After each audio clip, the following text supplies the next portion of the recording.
গেল তোর বাজার থেকে আসতে। জিনিসটা কি কম নিয়েছি ঘুরে ঘুরে? কি নিয়েছিস? দেখো কি নিলাম। কি এগুলো? বলছি। এটা তো সিমই। হ্যাঁ। আমার খুব, এটা কত নিয়েছে বাবু সিমইটা?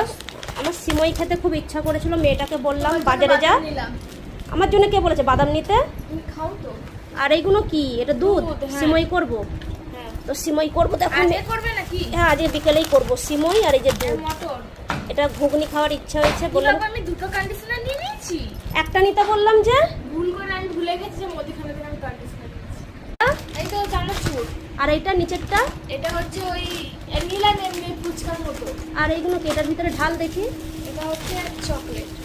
এত চকলেট নিয়েছিস কেন? কে খাবে এত চকলেট? বাবা গো দেখো কত চকলেট নিয়েছে। এই চকলেটগুলো কত করে? 5 টাকা করে না? হ্যাঁ 5 টাকা। সব ভরে দে ভরে দে। কত চকলেট এনেছে, আরো চকলেট এতে ভরে দিয়েছে দেখো। খেলে দাঁত ভাঙবে না, মানে দাঁতে পোকা হবে না। তাড়াতাড়ি এগুলো প্যাক করে ফেলো। আমি তো দুধ আর সিমই খাবো।